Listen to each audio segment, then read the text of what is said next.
أعوذ بالله من الشيطان الرجيم. بسم الله الرحمن الرحيم.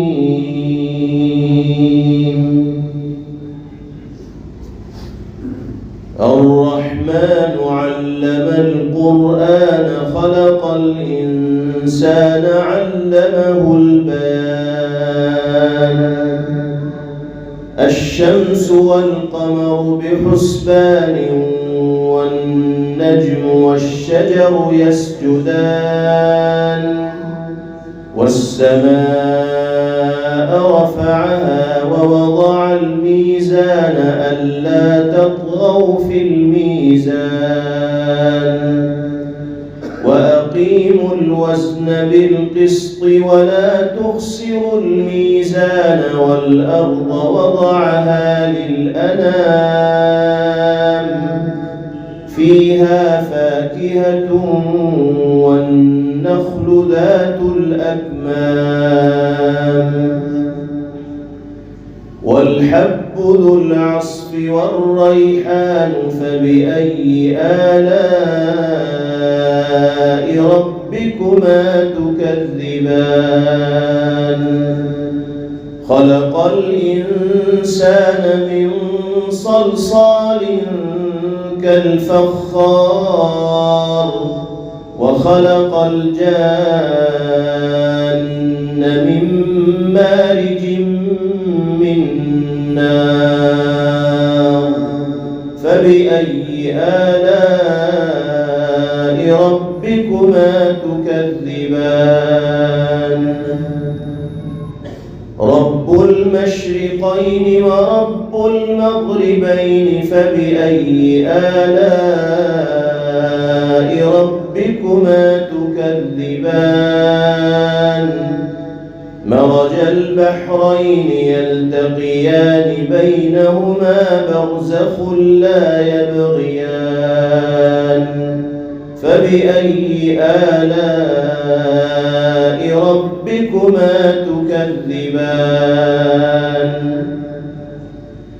يخرج منهما اللؤلؤ والمرجان فبأي آلاء ربكما تكذبان.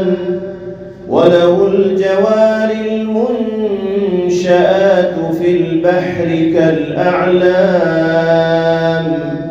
فبأي آلاء ربكما تكذبان. كل من عليها فان ويبقى وجه ربك ذو الجلال والإكرام فبأي آلاء ربكما تكذبان.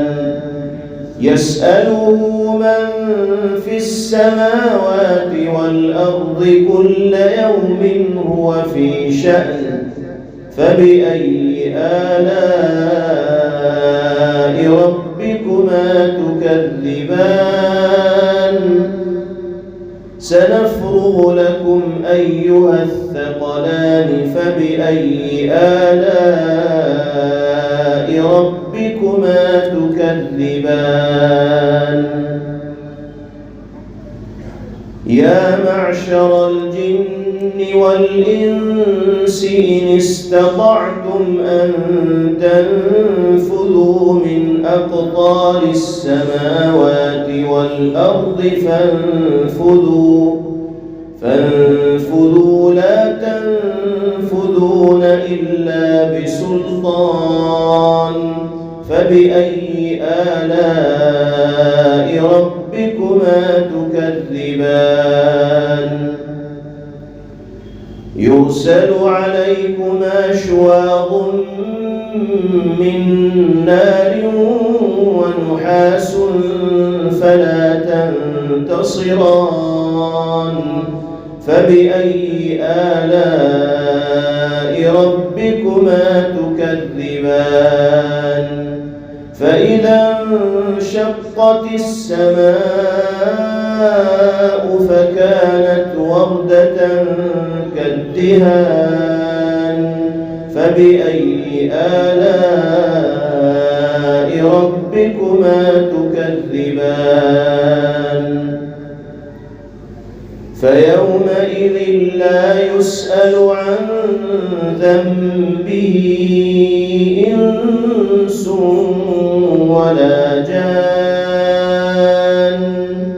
فبأي آلاء ربكما تكذبان يعرف المجرمون بسيماهم فيؤخذ بالنواصي والأقدام فبأي آلاء ربكما تكذبان هذه جهنم التي يكذب بها المجرمون يطوفون بينها وبين حميم آن فبأي آلاء ربكما تكذبان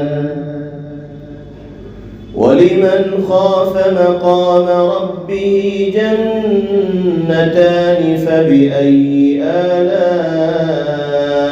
ربكما تكذبان ذواتا أفنان فبأي آلاء ربكما تكذبان فيهما عينان تجريان فبأي آلاء ربكما تكذبان فيهما من كل فاكهة زوجان فبأي آلاء ربكما تكذبان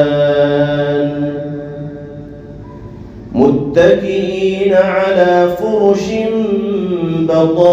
بطائنها من استبرق وجنى الجنتين دان فبأي آلاء ربكما تكذبان فيهن قاصرات الطرف لم يطمثهن إنس قبلهم ولا جان فبأي آلاء ربكما تكذبان كأنهن الياقوت والمرجان فبأي آلاء ربكما تكذبان هل جزاء الإحسان إلا الإحسان فبأي آلاء ربكما تكذبان ومن دونهما جنتان فبأي آلاء ربكما تكذبان مدهامتان فبأي آلاء ربكما تكذبان فيهما عينان نضاختان فبأي آلاء ربكما تكذبان فيهما فاكهة ونخل ورمان فبأي آلاء ربكما تكذبان فيهن خيرات حسان فبأي آلاء ربكما تكذبان حور مقصورات في الخيام فبأي آلاء ربكما تكذبان لم يطمثهن إنس إنس قبلهم ولا جان فبأي آلاء ربكما تكذبان